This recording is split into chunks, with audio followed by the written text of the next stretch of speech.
Oi, gente, tava sumida aí de novo, só que a vida é uma correria, né? Enfim, voltei. Hoje eu vou fazer testes. Tô gravando com outro aparelho, por isso me perdoem, mas eu estou gravando sem microfone. E também eu pretendo fazer uma leitura hoje comentada, né? A gente vai ler um conto bem curtinho desse livro aqui da Clarice, que é uma coletânea de contos, A Bela e a Fera. A gente vai ler o conto A Bela e a Fera, ou A Ferida Grande Demais, que é o conto que dá nome a este livro. E, enfim, eu espero que seja legal. E próximo vídeo eu pretendo fazer sobre alfabetização. Eu quero fazer algo que vai ajudar bastante pais que estão com um filho com dificuldade na fase da alfabetização a conseguir auxiliar nesse processo, tá? Eu pretendo sim ainda continuar fazendo vídeos que vão ajudar aí com o Enem. O Enem tá chegando, o ano tá passando voando. Mas eu quero fazer esse vídeo porque eu tô com essa ideia faz muito tempo. Enfim, gente, espero que dê certo e vamos lá. Começa. Bem, então saiu do salão de beleza pelo elevador do Copacabana Palace Hotel. O chofer não estava lá. Olhou o relógio. Eram 4 horas da tarde.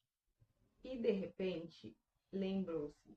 Tinha dito a seu José para vir buscá-la às 5, não calculando que não faria as unhas dos pés e das mãos, só massagem. O que deveria fazer? Tomar um táxi? Mas tinha consigo uma nota de 500 cruzeiros. E o homem do táxi não teria troco. Trouxera dinheiro porque o marido lhe dissera que nunca se deve andar sem dinheiro, sem nenhum dinheiro. Ocorreu-lhe voltar ao salão de beleza e pedir dinheiro. Mas era uma tarde de maio e achou que era maravilhoso e inusitado ficar de pé na rua, ao vento que mexia com seus cabelos. Não se lembrara quando fora a última vez que estava sozinha consigo mesma. Talvez nunca. Sempre ela, com outros, e nesses outros ela se refletia, e os outros se refletiam nela. Nada era. Era puro, pensou sem entender. Quando se viu no espelho, a pele tigreira pelos banhos de sol faziam ressaltar as flores douradas perto do rosto, nos cabelos negros. Conteve-se para não exclamar um "ah", pois ela era 50 milhões de unidades de gente linda. Nunca houve, em todo o passado do mundo, alguém que fosse como ela. E depois, em 3 trilhões de anos, não havia uma moça exatamente como ela.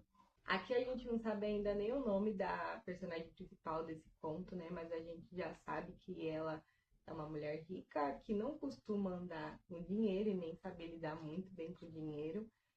E ela é muito bonita, né? E isso é muito importante para ela. Eu sou uma chama acesa e rebrilho toda essa escuridão. Este momento era único, e ela teria durante a vida milhares de momentos únicos.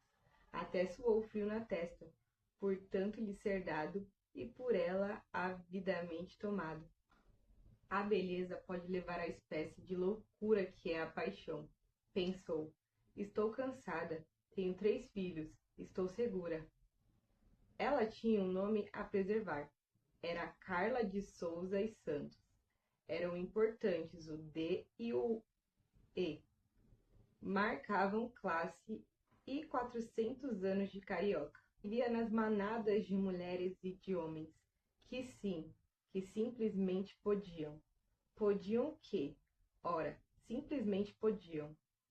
E ainda por cima, viscosos, pois o que podia deles era bem oleado nas máquinas que corriam sem barulho de metal ferrugento. Ela, que era uma potência, uma geração de energia elétrica. Ela, que para descansar usava vinhedos do seu sítio. Possuía tradições podres, mas de pé. E como não havia nenhum novo critério para sustentar as vagas e grandes esperanças, a pesada tradição ainda vigorava. Tradição de quê? De nada. se quisesse apurar. Tinha a seu favor apenas o fato de que os habitantes tinham uma longa linhagem atrás de si, o que, apesar de linhagem plebeia, bastava para lhes dar uma certa pose de dignidade. Pensou assim toda novelada, ela que, sendo mulher, o que lhe parecia engraçado ser ou não ser, sabia que, se fosse homem, naturalmente seria banqueiro, coisa normal que acontece entre os dela, isto é, de sua classe social, a qual o marido, porém, alcançara por muito trabalho, e que o classificava de self-made man, enquanto ela não era uma self-made woman. No fim do longo pensamento, pareceu-lhe que não pensara em nada. Um homem sem uma perna, agarrando-se numa muleta, parou diante dela e disse: Vou parar por aqui, gente, senão o vídeo vai ficar muito longo e ler o conto inteiro em um vídeo só pode ser chato, né? Então, pretendo fazer parte 2, se for preciso parte 3, mas vamos comentar um pouquinho desse começo, né, do que a gente leu. A gente vê que a Clarice usa, assim, palavras que não são muito comuns a gente usar no dia a dia, e tanto que vocês podem ver que eu dei uma travada em alguns momentos por, né, me deparar com essas palavras que são antigas. Eu não acho esse conto difícil de entender, vocês vão ver que tem um desenrolar bem legal, a Clarice ela é muito explicativa, então, assim, o narrador, nesse começo da história, ele fala muito, né, de um jeito que meio que dá a entender que a Carla é uma mulher fútil, né? A gente percebe isso na maneira como ele retrata, né? Tipo assim, ela pensou e no final era como se ela não tivesse pensado em nada. E ela fala, né, que as pessoas da classe dela, né, ela pensa, na verdade, que essas pessoas podem. Mas podem o quê? São pessoas poderosas, né? O marido dela é um banqueiro e, né, ele é chamado de self-made man. Só que ela não é uma self-made woman, porque ela não faz nada, ela é apenas a esposa troféu.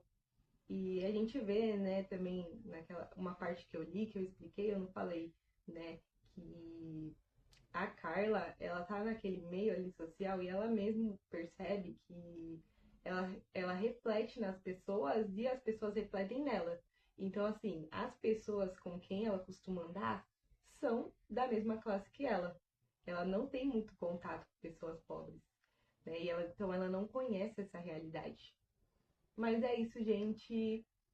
Esse vídeo vai ter parte 2.